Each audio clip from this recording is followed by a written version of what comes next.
بسم اللہ الرحمن الرحیم۔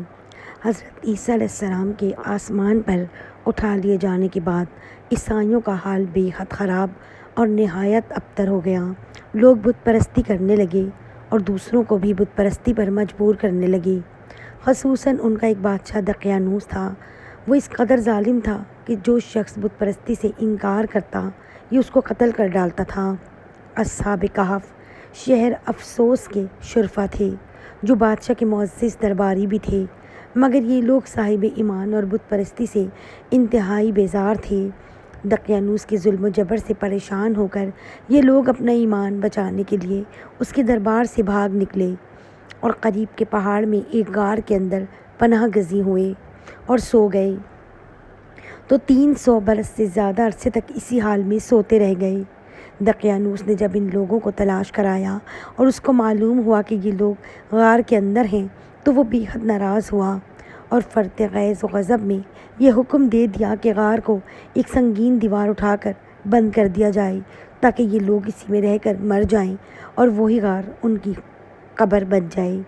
مگر دقیانوس نے جس شخص کو سپرد یہ کام کیا تھا وہ بہت ہی نیک دل اور صاحب ایمان آدمی تھا۔ اس نے اصحاب کہف کے نام، ان کی تعداد، ان کا پورا واقعہ ایک تختی پر کندھا کرا کر تانبے کے صندوق کے اندر رکھ کر دیوار کی بنیاد میں رکھ دیا اور اسی طرح کی ایک تختی شاہی خزانے میں بھی محفوظ کرا دی۔ کچھ دنوں کے بعد دقیانوس بادشاہ مر گیا اور سلطنتیں بدلتی رہیں، یہاں تک کہ ایک نیک دل اور انصاف پرور بادشاہ جس کا نام بیدروس تھا تخت نشین ہوا، جس نے 68 سال تک بہت شان و شوکت کے ساتھ حکومت کی۔ اس کے دور میں مذہبی فرقہ بندی شروع ہو گئی اور بعض لوگ مرنے کے بعد اٹھنے اور قیامت کا انکار کرنے لگے۔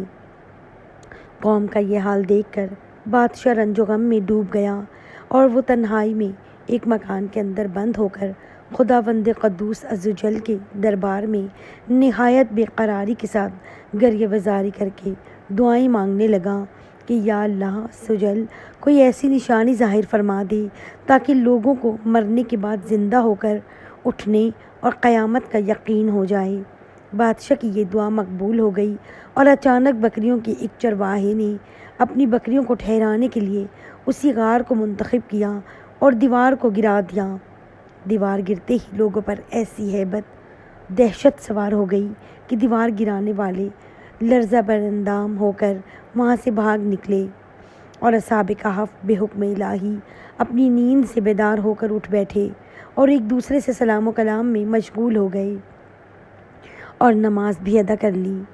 جب ان لوگوں کو بھوک لگی تو ان لوگوں نے اپنے ایک ساتھی یملیخا سے کہا کہ تم بازار جا کر کچھ کھانا لاؤ اور نہایت خاموشی سے یہ بھی معلوم کرو کہ دقیانوس ہم لوگوں کے بارے میں کیا ارادہ رکھتا ہے۔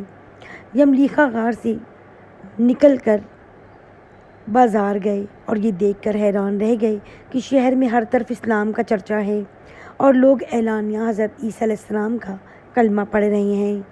یملیخا یہ منظر دیکھ کر محو حیرت ہو گئے کہ الہی یہ ماجرا کیا ہے کہ اس شہر میں تو ایمان و اسلام کا نام لینا بھی جرم تھا، آج یہ انقلاب کہاں سے اور کیوں کر آ گیا۔ پھر یہ ایک نان بائی کی دکان پر کھانا لینے گئے اور دقیانوسی زمانے کا روپیہ دکاندار کو دیا جس کا چلنا بند ہو چکا تھا، بلکہ کوئی اس سکے کا دیکھنے والا بھی باقی نہ رہ گیا تھا۔ دکاندار کو شبہ ہوا کہ شاید اس شخص کو کوئی پرانا خزانہ مل گیا ہے، چنانچہ دکاندار نے ان کو حکام کے سپرد کر دیا اور حکام نے ان سے خزانے کے بارے میں پوچھ گچھ شروع کر دی۔ کہا کہ بتاؤ خزانہ کہاں ہے؟ یملیخا نے کہا کہ کوئی خزانہ نہیں ہے، یہ ہمارا ہی روپیہ ہے۔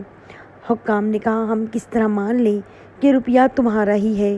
یہ سکہ 300 برس پرانا ہے اور برسوں گزر گئے، اس سکے کا چلنا بھی بند ہو گیا اور تم ابھی جوان ہو، لہٰذا صاف صاف بتاؤ کہ عقد حل ہو جائے۔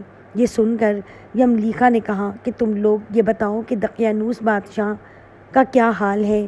حکام نے کہا آج روئے زمین پر اس نام کا کوئی بادشاہ نہیں ہے، ہاں سینکڑوں برس گزرے کہ اس نام کا ایک بے ایمان بادشاہ گزرا ہے جو بت پرست تھا، یملیکا نے کہا کہ ابھی کل ہی کی تو بات ہے، ہم لوگ اس کے خوف سے اپنے ایمان اور جان کو بچا کر بھاگے ہیں۔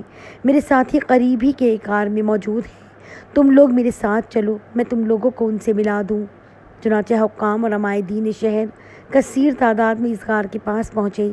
اصحاب کہف یملیکا کے انتظار میں تھے۔